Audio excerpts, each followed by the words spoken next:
As prosecutor of the International Criminal Court, En tant que procureur de la Cour pénale internationale, ma mission consiste à mener des enquêtes et des poursuites en toute indépendance et en toute impartialité à l'encontre des personnes portant la plus lourde part de responsabilité dans les crimes les plus graves qui soient, le crime de génocide, les crimes contre l'humanité et les crimes de guerre, qui relèvent de la compétence de la Cour, et lorsqu'aucune autre institution ne rend justice aux victimes, qu'elles soient en mesure de le faire ou non.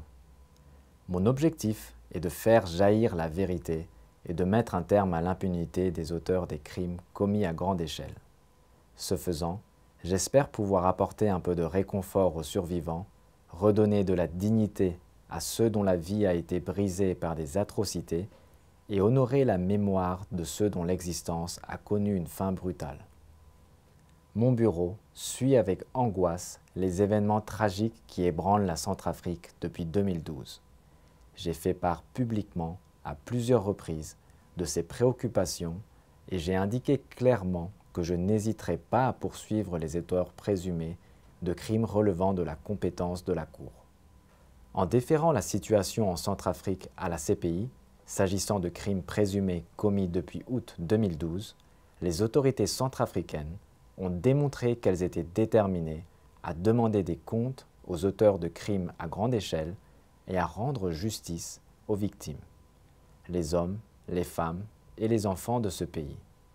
Elles ont fait preuve de sagacité en constatant qu'il ne saurait y avoir de paix durable en l'absence de justice. Dans le cadre de nos activités, nous avons reçu et nous continuons de recevoir un appui précieux du peuple centrafricain et de son gouvernement. J'ai eu l'honneur de m'entretenir tout récemment avec la présidente Catherine Samba-Panza dans la capitale et nous avons discuté des moyens de renforcer notre coopération pour veiller à ce que les enquêtes et les poursuites progressent autant que possible.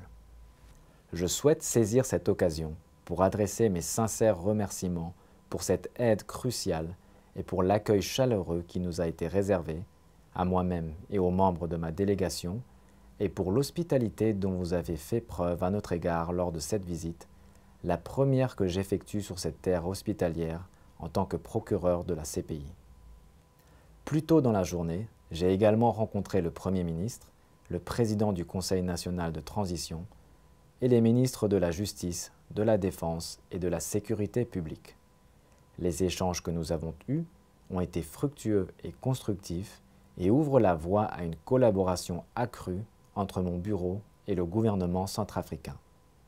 Permettez-moi de vous expliquer les prochaines étapes de ce processus. L'année dernière, au vu de l'analyse des informations disponibles menées en toute indépendance par mon bureau, je suis parvenu à la conclusion qu'il y avait des motifs raisonnables de penser que les groupes de la Seleka et des anti-Balaka avaient commis des crimes contre l'humanité et des crimes de guerre.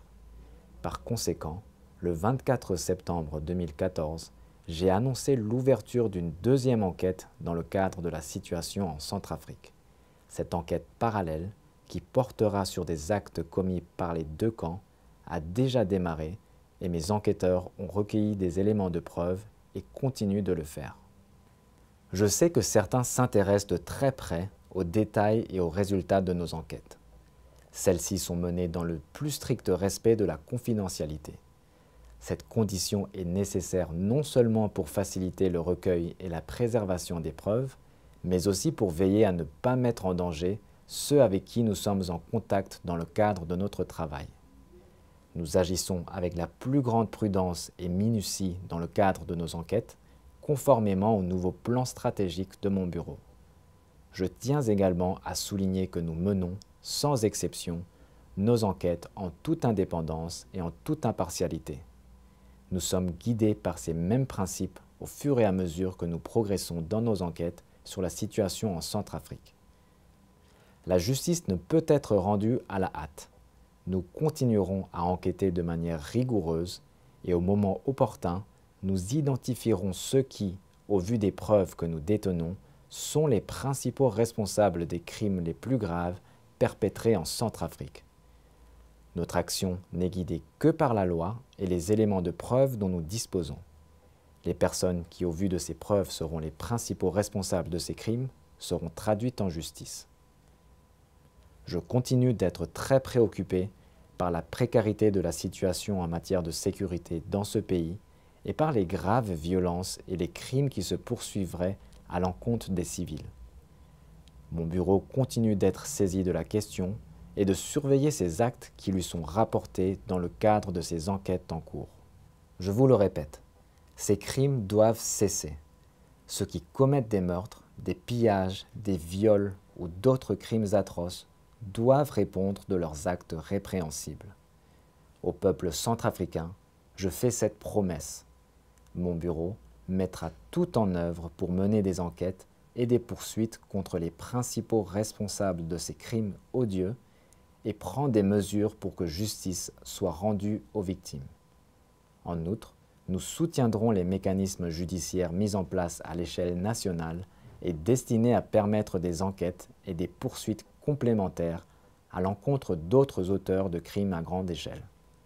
L'impunité ne saurait être tolérée en Centrafrique. D'après ce que j'ai pu observer au cours de cette visite officielle, il y a tout lieu de croire avec optimisme que l'avenir de ce pays se bâtira sur les socles de la justice, de la paix et de la stabilité. Firmly upon the pillars of justice, peace and stability.